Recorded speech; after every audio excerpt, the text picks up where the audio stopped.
긴급 속보입니다. 한국 화물선이 대마도 앞바다에서 납포됐습니다. 선원 14명 전원이 연락 두절 상태였습니다. 6시간 뒤 영상이 도착했습니다.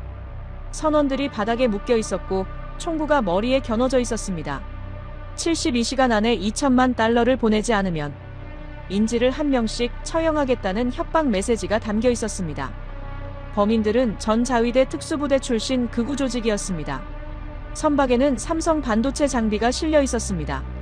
극자외선 노광기 부품이었습니다. 세계에서 네덜란드만 만드는 기술입니다. 한국이 15년 걸려서 확보한 장비였습니다. 일본은 30년을 투자하고도 실패했습니다. 이 장비를 뺏기면 한국 반도체 패권이 끝납니다. 청와대의 긴급 명령으로 한국 해군 특수부대 UDT가 즉시 투입됐습니다. 과연 한국은 선원들을 구출할 수 있을까요? 국군들의 작전을 응원하신다면 댓글로 국군 화이팅이라고 남겨주세요. 긴박했던 그날의 이야기를 지금 시작합니다. 구독과 좋아요는 제작에 큰 힘이 됩니다. 대마도 해역 전역에 비상이 걸렸습니다. 한일 양국 해군이 움직이기 시작했고 도쿄 외신 클럽에도 긴장감이 흘렀죠. 전쟁 직전의 분위기였습니다. 저는 마이클 브래들리입니다. 영국 파이낸셜 타임스 아시아 해양안보 수석 특파원으로 22년째 일하고 있습니다. 그날 저는 도쿄 시내 호텔에서 속보를 받았죠. 한국 화물선 납치 소식이었습니다. 화면을 켜니 범인 측에서 보낸 영상이 떠 있었습니다. 그리고 속보가 계속 올라왔습니다. 한국 정부가 직접 구출 작전을 검토 중이라는 내용이었습니다. 솔직히 말씀드리면 한국 해군은 제 관심 밖이었습니다. 아시아 해양 강국을 떠올리면 일본 해상자위대가 가장 먼저였고 그 다음이 중국 해군이었죠. 한국은 목록에 없었습니다. K-팝과 삼성 핸드폰의 나라였죠. 군사력으로 주목한 적은 한 번도 없었습니다. 그래서 동료 기자에게 전화를 걸었습니다. 도쿄에서 15년간 방위성을 출입한 제임스였죠. 일본 자위대 전문가로 알려진 인물이었습니다. 한국 선박이 납치됐는데 범인이 자위대 출신이래. 현해탄 결사대 말하는 거지. 극우 조직이야. 제임스의 목소리에 확신이 묻어 있었죠. 한국이 직접 구출 작전을 검토 중이라던데. 제임스가 코웃음을 쳤습니다. 한국 해군이 일본 영해에서 작전을 펼친다고. 불가능해. 왜? 상대가 누군데? 자위대 특수부대 출신이야. 아시아 최고 수준이라고. 제임스가 목소리를 낮췄습니다. K-팝이나 잘하지. 전쟁은 못해. 저도 같은 생각이었습니다. 일본 코앞에서 한국이 뭘 할 수 있겠습니까? 제임스가 말한 현해탄 결사대 정보를 확인해봤습니다. 두목 이름은 사카모토 켄지였습니다. 전직 해상자위대 특수경비대 교관 출신이었죠. 일본 내에서도 악명 높은 인물이었습니다. 10년간 대마도 해역에서 암약했고 한국 어선을 3차례나 습격한 전과가 있었습니다. 일본 정부조차 손을 못 대는 인물이었죠. 그런데 이런 자가 한국인 14명의 목숨을 쥐고 있다는 사실이 믿기지 않았습니다. 사카모토의 무전이 도청돼서 공개됐습니다. 한국 해군이 온다는 소문 들었습니다. 부하의 목소리였죠. 불안한 기색이 묻어 있었습니다. 사카모토가 비웃듯 끼어들었습니다. 한국이라고. 겁쟁이들이야. 미국한테 울며 매달리겠지. 무전기에서 웃음소리가 섞여 들렸죠. 근데 진짜 오면요. 일본 영해야. 발도 못 들여. 그 작은 반도놈들이 뭘 하겠어. 부하들이 함께 웃는 소리가 들렸습니다. 총 쏘는 것도 배 만드는 것도 우리가 다 가르쳐줬는데. 무전을 듣는 내내 손이 떨렸습니다. 분노가 치밀어 올랐죠. 저런 자가 한국인 14명의 목숨을 쥐고 있다는 게 믿기지 않았습니다. 가슴이 답답했습니다. 상황이 더 심각했던 건 화물 때문이었습니다. 납치된 선박에는 극자외선 노광기 부품이 실려 있었죠. 세계에서 네덜란드만 만드는 장비입니다. 한국이 15년 걸려 확보한 기술인데 이게 넘어가면 삼성과 SK하이닉스가 직격탄을 맞습니다. 수십조 원 규모의 산업이 흔들리는 거였죠. 한국 정부가 일본에 공조를 요청했습니다. 긴급 외교 채널을 통해 협력을 요청했죠. 그러나 일본 외무성은 민간 문제라며 선을 그었습니다. 미국에도 손을 내밀었지만 동맹국 간 분쟁에는 개입하지 않겠다는 답변만 돌아왔습니다. 한국은 완전히 고립된 상태였죠. 그런 와중에 선장 가족 소식이 들어왔습니다. 선장 이름은 박준호, 22년 경력의 베테랑이었죠. 아내가 카메라 앞에서 말했습니다. 출항 전날이 마지막 통화였어요. 지우 생일 케이크 사놓으라고 했어요. 목소리가 떨렸습니다. 지우는 8살 딸이었죠. 촛불 8개 꽂아놓고 같이 끄자고 했어요. 생일이 사흘 뒤였습니다. 아빠와 함께 촛불 불 날만 기다리는 아이가 떠올라서 목이 메었습니다. 저는 한국의 대응을 지켜보기로 했습니다. 어차피 미국의 도움을 요청할 거라고 생각했죠. 유엔 안전보장이사회에 긴급회의를 소집하거나 미국 태평양 함대의 구조를 요청할 거라고 예상했습니다. 한국이 혼자서 해결하리라고는 상상도 못했습니다. 일본 영해 한복판이었습니다. 국제법상 타국 영해에서의 군사작전은 전쟁 행위나 다름없었죠. 한국 해군이 거기서 작전을 펼친다는 건 불가능해 보였습니다. 75년 한일 관계사에서 단 한 번도 없던 일이었습니다. 하지만 그때는 몰랐습니다. 며칠 뒤 제가 무엇을 목격하게 될지. 무장 조직원 20명을 상대로 UDT 10명이 움직였습니다. 절반밖에 안 되는 숫자였죠. 병력 열세가 명확했습니다. 그런데 야간에 바다를 건너 일본 영해로 들어갔습니다. 현실적으로 절대 믿을 수 없었습니다. 새로운 영상이 도착했습니다. 사카모토가 직접 카메라 앞에 나타났습니다. 이번엔 손에 일본도를 들고 있었죠. 칼날이 조명 아래서 번뜩이고 있었습니다. 날카롭게 갈아놓은 칼이었죠. 한국 정부 듣고 있나? 사카모토가 카메라를 향해 칼끝을 흔들었습니다. 시간이 없어. 24시간으로 줄인다. 48시간이 절반으로 줄어든 겁니다. 저는 화면에서 눈을 뺄 수가 없었습니다. 사카모토가 손짓하자 부하가 선원 한 명을 끌고 왔습니다. 머리채를 잡고 질질 끌어왔죠. 선원의 얼굴이 퉁퉁 부어 있었습니다. 코피가 흐르고 있었고 눈 주위가 시퍼렇게 멍들어 있었죠. 맞은 지 얼마 안 된 게 분명했습니다. 사카모토가 일본도를 천천히 들어 올렸습니다. 선원의 머리카락을 한 움큼 잡더니 칼날을 갖다 댔죠. 스르륵 소리와 함께 머리카락이 바닥에 떨어졌습니다. 사카모토는 비닐봉투에 담으며 카메라를 바라봤습니다. 다음엔 귀야. 사카모토가 웃으며 말했습니다. 24시간 뒤에 처형을 인터넷으로 생중계한다. 전 세계가 지켜보게 될 거야. 선원이 울먹였습니다. 제발. 제발요. 무릎을 꿇은 채 온몸이 떨리고 있었습니다. 사카모토가 선원의 턱을 칼끝으로 들어올리며 비웃었습니다. 한국 해군이 온다고. 와봐. 기다릴게. 그 작은 반도놈들이 일본 영해에 발이나 들릴 수 있겠어. 케이팝이나 잘하지. 총 쏠 줄이나 알아. 영상이 끊겼습니다. 저도 모르게 주먹을 꽉 쥐고 있었죠. 저런 자가 한국인 14명의 목숨을 가지고 놀고 있었습니다. 저는 곧바로 한국 측 소식통에게 연락했습니다. 정부가 어떻게 대응합니까? 모릅니다. 발표가 없습니다. 미국의 도움을 요청했습니까? 아닙니다. 일본은요? 역시 아닙니다. 뭔가 이상했습니다. 보통 이런 상황이라면 국제공조를 요청하고 성명이라도 내는 게 정상이죠. 그런데 한국 정부는 완전히 침묵하고 있었습니다. 분명히 뭔가 숨기고 있는 거였죠. 그날 밤 이상한 정보가 포착됐습니다. 부산 영도구에서 어선 3척이 출항했다는 겁니다. 출항 시간이 새벽 2시였죠. 참치잡이 어선이 새벽 2시에 나갈 이유가 없었습니다. 화물 목록을 확인해봤습니다. 냉동 참치 컨테이너 12개가 실려 있었죠. 무게가 맞지 않았습니다. 참치 컨테이너 치고는 3배나 무거웠죠. 저는 이게 뭔지 바로 알아챘습니다. UDT 장비를 참치 컨테이너 안에 숨긴 겁니다. 승선 명부도 확인했습니다. 선원 10명이 타고 있었죠. 전부 어민 신분증을 갖고 있었습니다. 사진을 확대해보니 손이 달랐습니다. 금을 만지는 손이 아니었죠. 굳은 살 위치가 달랐습니다. 방아쇠 거는 자리에 굳은 살이 박혀 있었죠. 한국이 진짜로 움직이고 있었습니다. 문제는 일본이었습니다. 해상보안청이 대마도 해역 순찰을 강화했다는 정보가 들어왔죠. 순시선 2척이 추가 배치됐습니다. 레이더 감시 범위도 넓어졌죠. UDT가 접근하기 훨씬 어려워진 상황이었습니다. 다음 날 새벽 UDT 위장 어선이 대마도 동쪽 해역을 지나고 있었습니다. 해상보안청 순시선이 나타났죠. 거리 200m였습니다. 탐조등 불빛이 어선 갑판을 훑었습니다. 대원들은 선실 안에 숨어서 숨을 죽였습니다. 심장 소리가 귀에 울릴 정도로 조용했죠. 탐조등이 천천히 움직였습니다. 갑판 위 그물과 어구들 위로 불빛이 스쳤죠. 탐조등이 선실 창문 앞에서 멈췄습니다. 3초, 4초, 5초가 1시간처럼 길었습니다. 숨이 멎는 줄 알았습니다.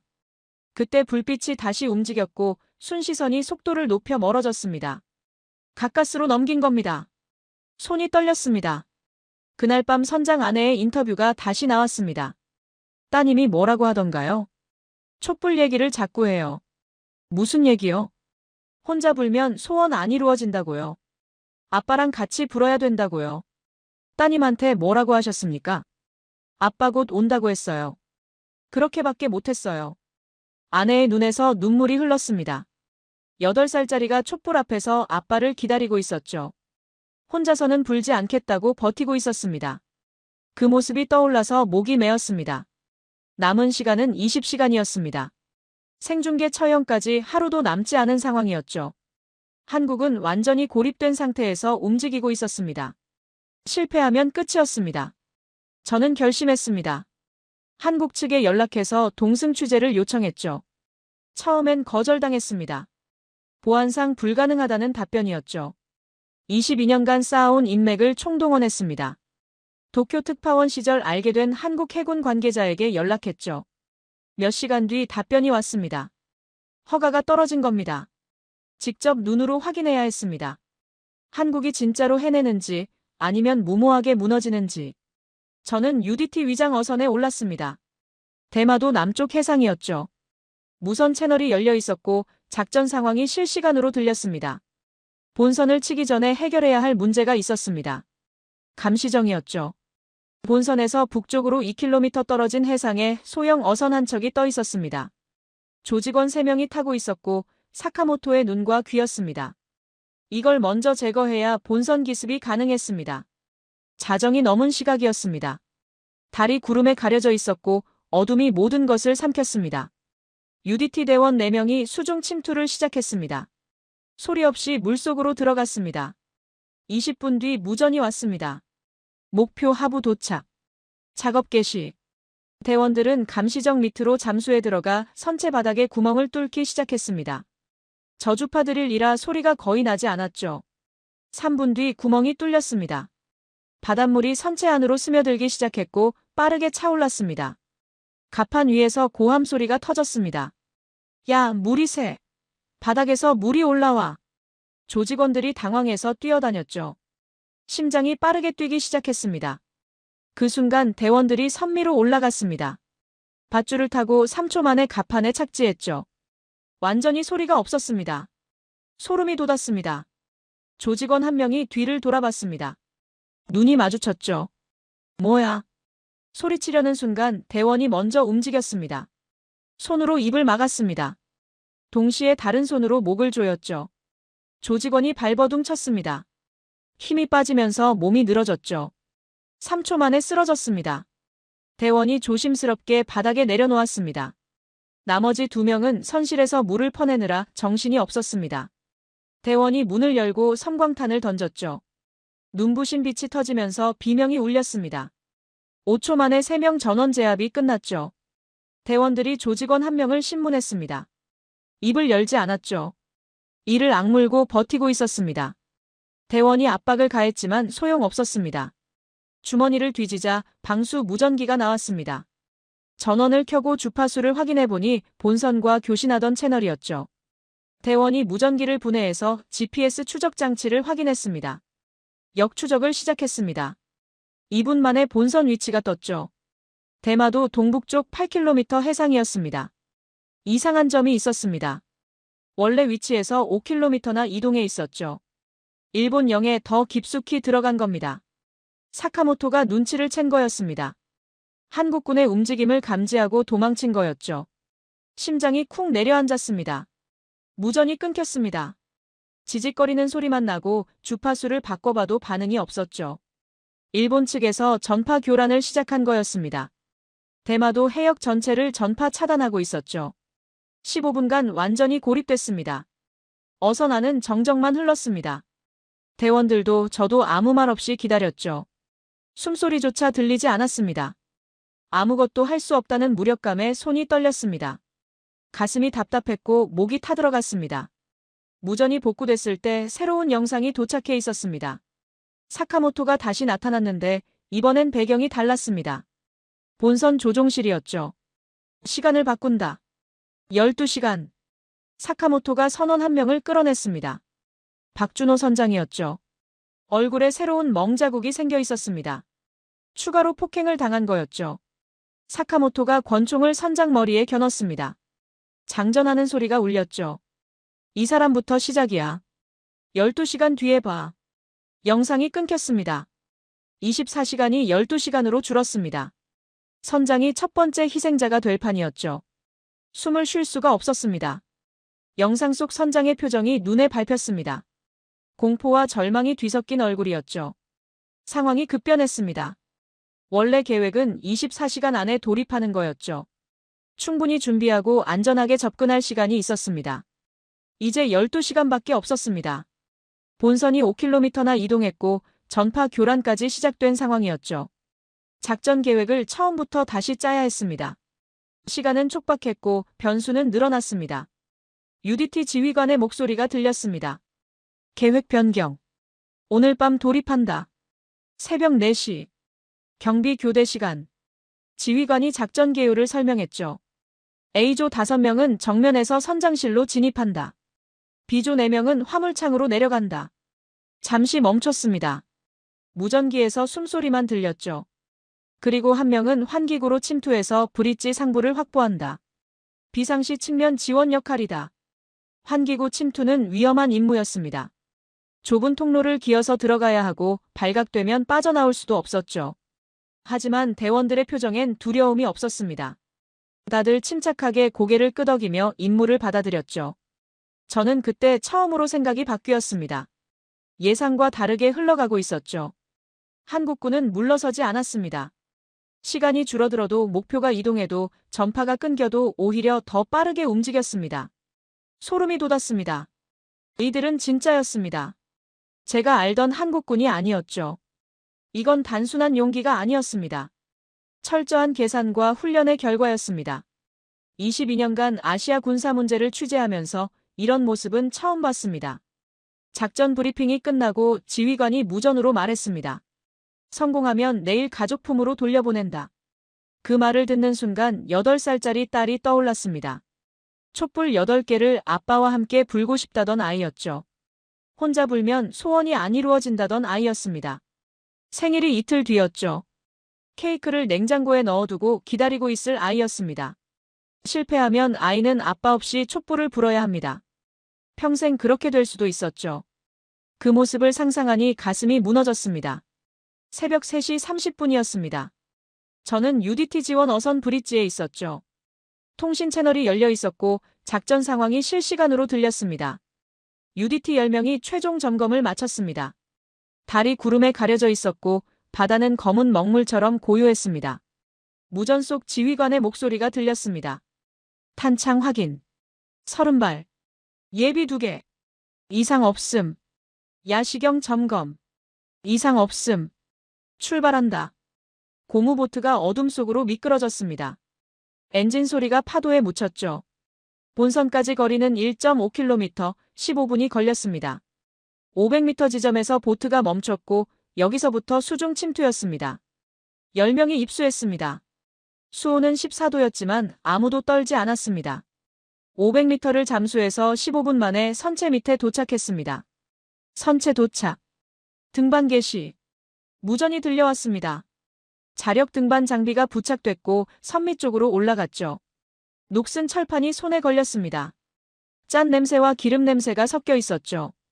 첫 번째 대원이 난간을 넘었습니다. 갑판에 경비 2명이 서 있었죠. 소총을 들고 담배를 피우고 있었습니다. 한 명이 고개를 돌렸습니다.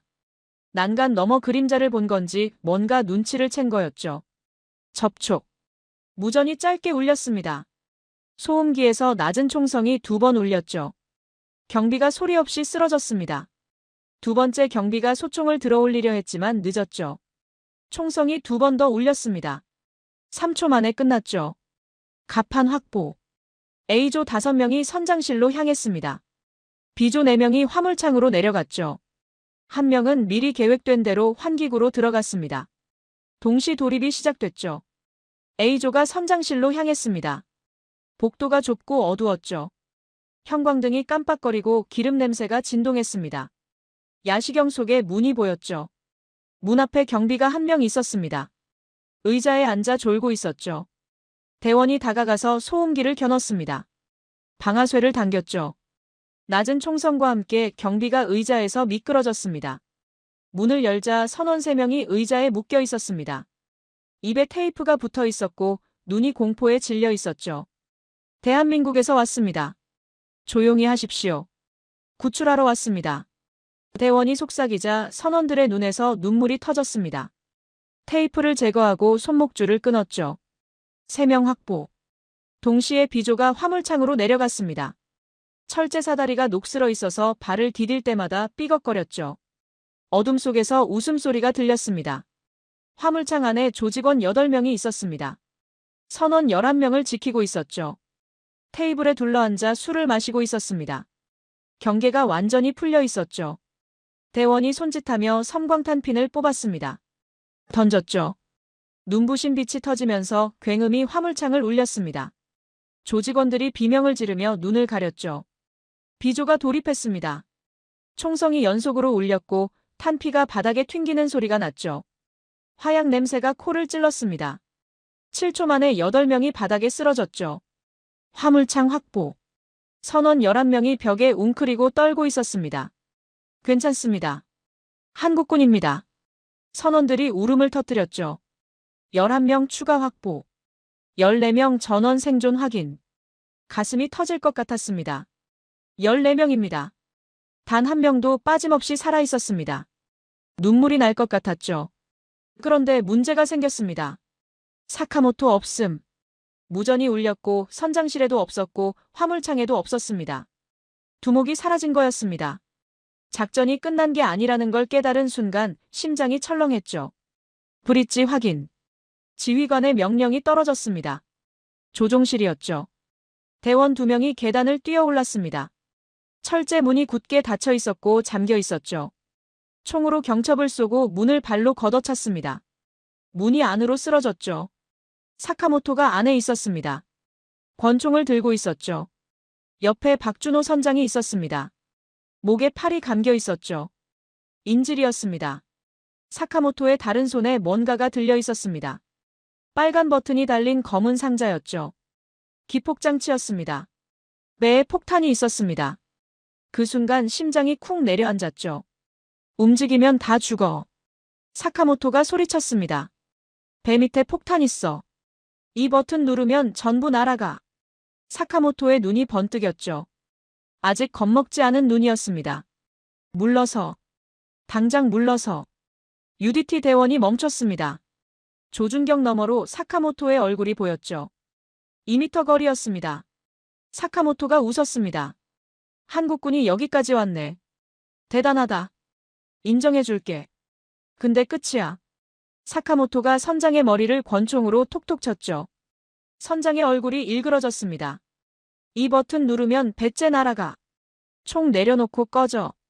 사카모토가 이를 드러내며 비웃었습니다. 한국군이 뭘 할 수 있겠어. 총 쏘는 것도 우리가 가르쳐줬잖아. 미군 없으면 아무것도 못하는 놈들이. 니들은 원래 약해. 총 내려놔. 어서. 대원이 천천히 총을 내리는 신용을 했습니다. 알았다. 내려놓겠다. 사카모토의 시선이 총으로 향했죠. 입꼬리가 올라갔습니다. 이겼다고 생각한 겁니다. 그때 선장이 대원과 눈을 마주쳤습니다. 0.5초였죠. 서로 알아챈 겁니다. 선장이 아무도 눈치채지 못하게 손가락을 접기 시작했습니다. 셋, 둘, 하나.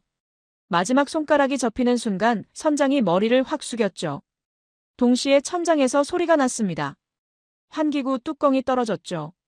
대원 한 명이 위에서 뛰어내렸습니다. 사카모토가 고개를 들었죠. 사카모토가 반응하기엔 이미 늦었습니다. 낙하하는 대원이 기폭장치를 든 손목을 먼저 낚아챘죠. 동시에 정면에 있던 대원이 방아쇠를 당겼습니다. 소음기에서 낮은 총성이 울렸습니다. 한 발. 사카모토의 권총 든 손목에 정확히 맞았죠. 뼈가 부서지는 소리가 났습니다. 권총이 바닥에 떨어지며 쇳소리를 냈죠. 사카모토가 비명을 질렀습니다.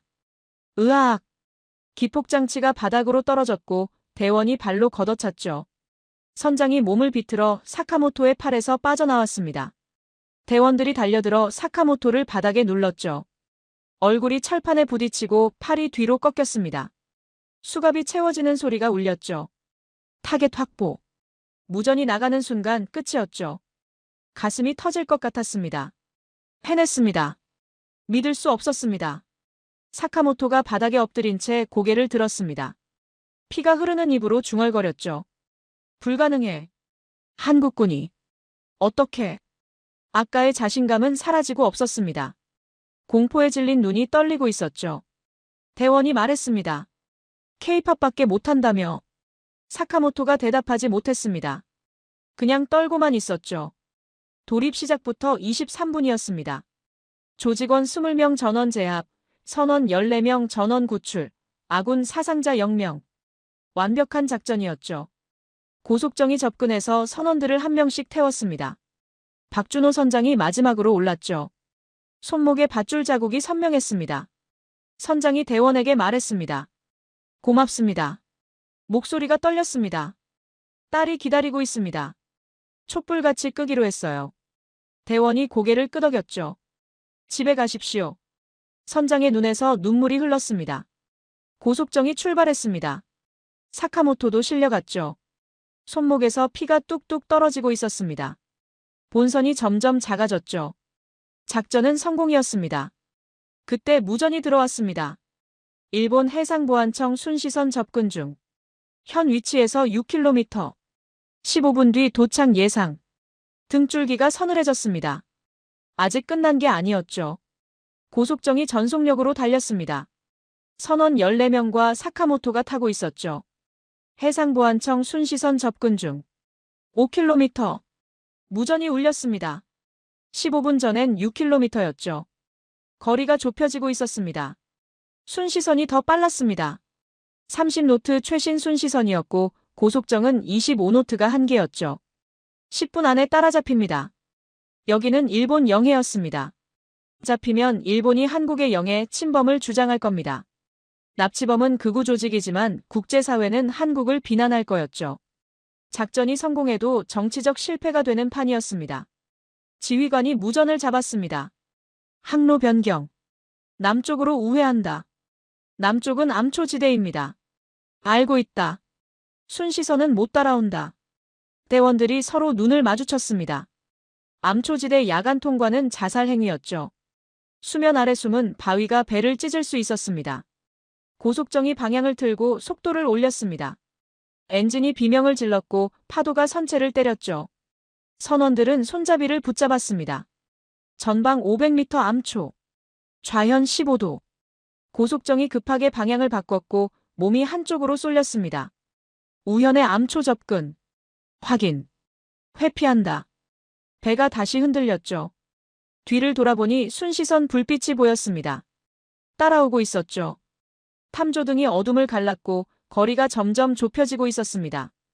800m, 600m, 500m. 심장이 빠르게 뛰기 시작했습니다. 그런데 순시선이 멈췄습니다. 암초지대 입구에서 속도를 줄이더니 정지했죠. 흘수가 깊은 배는 암초에 걸릴 수밖에 없었습니다. 순시선 규모로는 통과가 불가능했죠. 지휘관의 판단이 맞아떨어진 겁니다. 고속정은 계속 달렸습니다.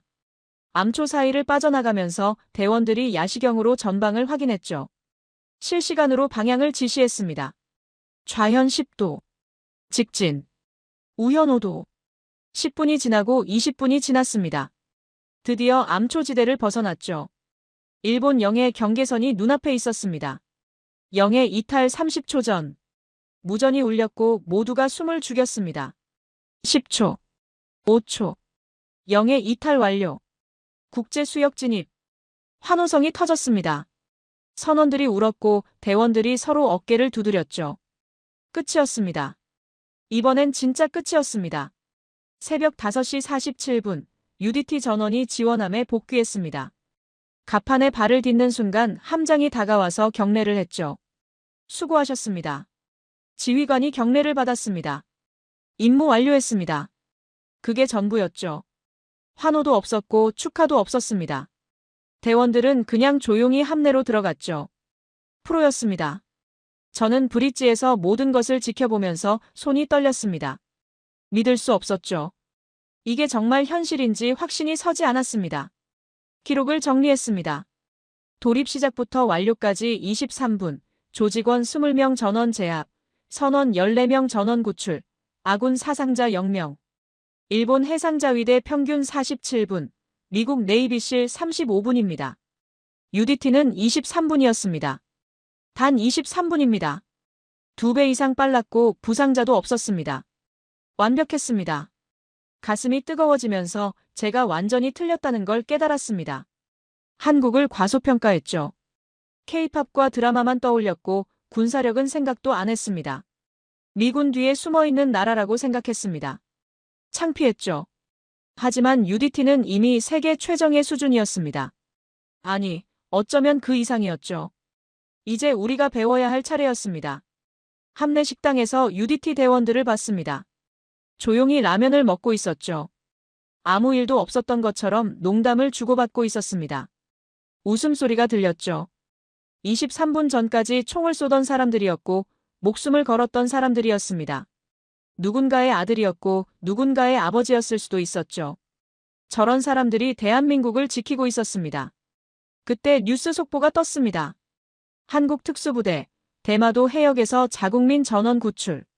일본 극우 조직 두목생포, 인질 14명 무사 귀환. 일본 정부는 침묵했습니다. 공식 성명이 없었죠. 자국 영해에서 벌어진 일을 해결하지 못했는데 한국군이 와서 23분 만에 끝냈습니다. 23분입니다. 10년간 손 못 댔던 사카모토를 23분 만에 생포했습니다. 창피해서 아무 말도 할 수 없었던 겁니다. 통쾌했습니다. 다음 날 오전 부산항이었습니다. 고속정이 입항했죠. 부두에 사람들이 가득 차 있었습니다. 가족들이 손에 꽃다발을 들고 기다리고 있었죠. 아침 일찍부터 나와서 몇 시간째 기다렸던 사람들이었습니다. 현수막이 펄럭였습니다. 무사 귀환을 환영합니다. 함성이 터졌고 박수가 쏟아졌습니다. 부두 전체가 환호로 가득 찼죠. 선원들이 내렸습니다. 한 명씩 트랩을 밟아 내려왔죠. 14명 전원이었습니다. 박준호 선장이 맨 앞에 있었습니다. 얼굴에 멍자국이 남아 있었고 입술이 터져 있었죠. 하지만 두 발로 걷고 있었습니다. 살아서 돌아온 거였죠. 선장이 두리번거렸습니다. 누군가를 찾고 있었는데 가족을 찾는 얼굴이었습니다. 아빠! 작은 목소리가 들렸습니다. 8살짜리 딸이 뛰어오고 있었죠. 한 손에 케이크 상자를 들고 있었습니다. 작은 손으로 꼭 쥐고 있었죠. 생일이 며칠이나 지났는데 케이크를 들고 온 거였습니다. 상자 위에 숫자 8이 쓰여 있었습니다. 엄마가 정성껏 적어준 숫자였죠. 선장이 무릎을 꿇었습니다. 두 팔을 벌렸죠. 딸이 달려와서 뛰어들었고 작은 몸이 아빠 품에 안겼습니다. 선장이 딸을 꽉 껴안고 눈을 감았죠. 눈물이 흘러내렸습니다. 며칠 동안 참았던 눈물이 터져나왔습니다. 아빠 왜 울어? 딸이 물었습니다. 안 울어. 선장이 웃으며 말했죠. 울잖아. 아빠 눈에 뭐 들어갔어? 뭐가 들어갔는데? 먼지. 딸이 아빠 눈을 후후 불어줬습니다. 작은 입으로 3번이나 불어줬죠. 이제 괜찮아. 선장이 웃으면서 울었습니다. 응. 이제 괜찮아. 딸을 꼭 안으면서 말했죠. 아이가 케이크 상자를 들어 보였습니다. 아빠, 케이크 안 먹었어. 선장의 목소리가 떨렸습니다. 촛불도 안 불었어. 아빠 올 때까지 기다렸어. 선장의 눈에서 눈물이 더 쏟아졌습니다. 생일 지났잖아. 벌써 며칠이나 지났는데. 괜찮아. 아빠랑 같이 불어야 소원 이루어지니까. 아이가 웃으며 말했죠. 환하게 웃는 얼굴이었습니다. 촛불 8개야. 엄마가 안 빠지게 잘 꽂아줬어. 집에 가서 같이 불자. 선장이 말했습니다. 응. 아이가 환하게 웃었습니다. 두 손으로 케이크 상자를 꼭 안고 있었죠. 선장이 딸을 다시 껴안았습니다. 말이 나오지 않았죠. 가슴이 터질 것 같았습니다. 이 아이가 며칠 동안 케이크를 안 먹고 기다렸습니다. 촛불도 안 불었죠. 아빠가 올 거라고 믿으면서 혼자 불면 소원이 안 이루어진다고 아빠랑 같이 불어야 한다고 버텼습니다. 8살짜리가 그렇게 버텼습니다. 냉장고에 케이크를 넣어두고 매일 확인하면서 기다렸던 겁니다. 엄마가 먹자고 해도 고개를 저으며 버텼죠.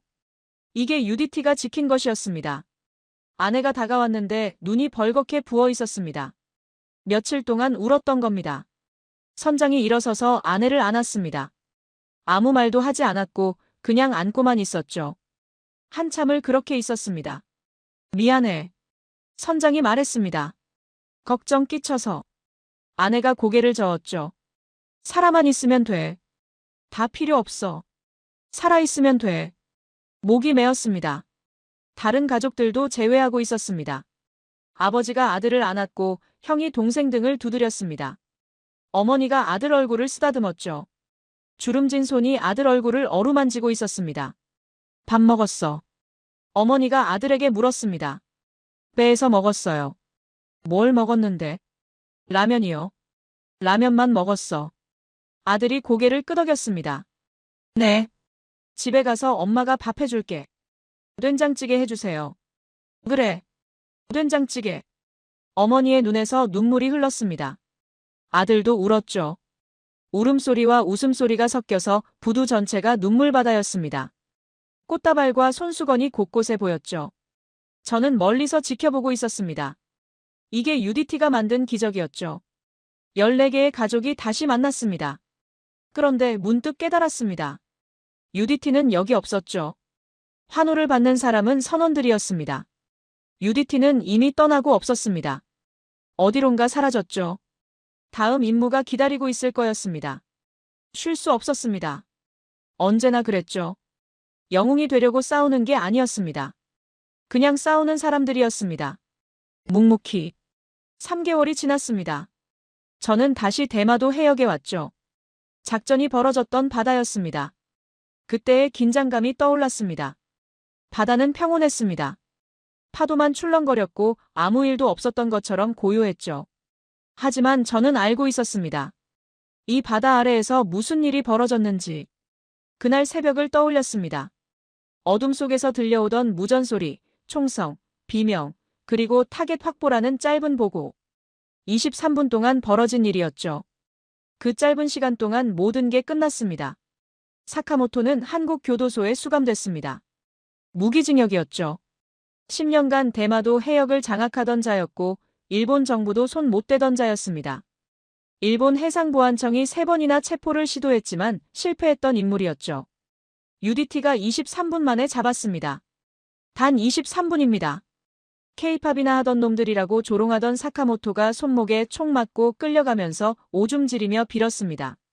살려줘. 잘못했습니다. 목소리가 떨리고 있었죠.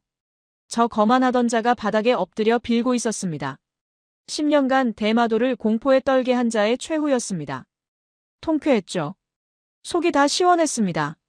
선장 박준호는 그날 저녁집에서 딸과 함께 촛불을 껐습니다. 8개의 촛불이었죠. 식탁 위에 케이크를 놓고 불을 켰습니다.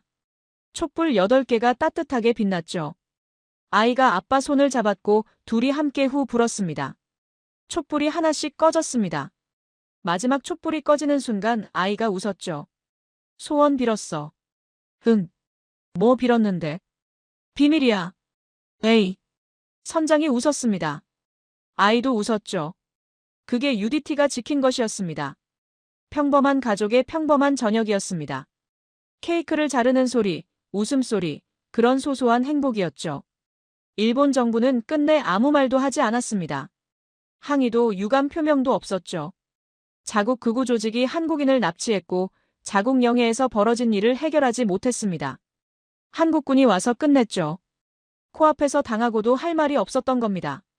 변명조차 할 수 없었습니다. 한국의 위상이 달라졌습니다. 아시아 해역에서 한국 해군을 보는 시선이 바뀌었죠. 저는 22년간 이 바다를 취재했습니다. 일본이 최고, 미국이 그 다음이라고 생각했죠. 한국은 떠올리지도 않았습니다. 제가 틀렸습니다. 완전히 틀렸습니다. 22년간 쌓아온 저의 판단이 무너졌습니다. UDT는 23분 만에 끝냈습니다. 단 23분입니다. 20명 제압, 14명 구출, 사상자 0명. 일본보다 2배 빨랐고 미국보다도 빨랐습니다. 실력이었습니다. 압도적인 실력이었죠. 훈련의 결과였고 전문성의 증명이었습니다. UDT는 지금 어디에 있을까요? 저는 알 수 없었습니다. 이름은 뉴스에 나오지 않았고 얼굴도 공개되지 않았습니다. 영웅으로 불리지도 않았죠. 하지만 분명히 어딘가에서 움직이고 있었습니다. 또 다른 한국인을 지키기 위해, 또 다른 위기를 막기 위해 어둠 속에서 움직이고 있었죠. 이름은 역사에 남지 않을 거였습니다. 기록되지 않을 거였죠. 신문에도 나오지 않을 겁니다. 하지만 분명히 존재했습니다. 저는 봤습니다. 23분 동안 무엇을 해냈는지, 어둠 속에서 어떻게 싸웠는지 제 눈으로 직접 봤습니다. 그때 본사에서 연락이 왔습니다. 필리핀 민다나오. 한국인 사업가 2명이 실종됐다. 납치로 추정된다. 심장이 빨라졌습니다. 또 시작이었습니다. 아마 UDT는 이미 알고 있을 거였습니다. 아마 이미 움직이고 있을 거였죠. 쉬지 않았습니다. 한국인이 위험에 처한 곳이라면 세계 어디든 갔습니다. 언제나 그랬습니다. 그들은 멈추지 않았죠. 세상이 모르는 전쟁이 있습니다. 뉴스에 나오지 않는 전쟁이고 기록되지 않는 전쟁입니다. 그 전쟁을 싸우는 사람들이 있습니다. UDT, 이름 없는 영웅들이죠. 일본 영해로 들어가서 23분 만에 임무를 완수했습니다. 14명의 목숨을 구했고 14개의 가족을 지켰습니다. 그리고 조용히 사라졌습니다. 작은 아이가 있었습니다. 케이크를 들고 아빠를 기다리던 아이, 촛불을 혼자 안 불고 버티던 아이. 그 아이가 아빠와 함께 촛불을 껐습니다. 8개의 촛불이었죠. UDT가 만든 기적이었습니다. 그들 덕분에 우리는 안전합니다. 그들 덕분에 대한민국이 당당합니다. 그들 덕분에 세계가 한국을 다시 봅니다. 지금까지 공감 코리아였습니다. 대한국군을 응원해 주신다면 구독과 좋아요 그리고 댓글에 국군 최고라고 남겨서 대한민국을 응원해 주세요. 감사합니다.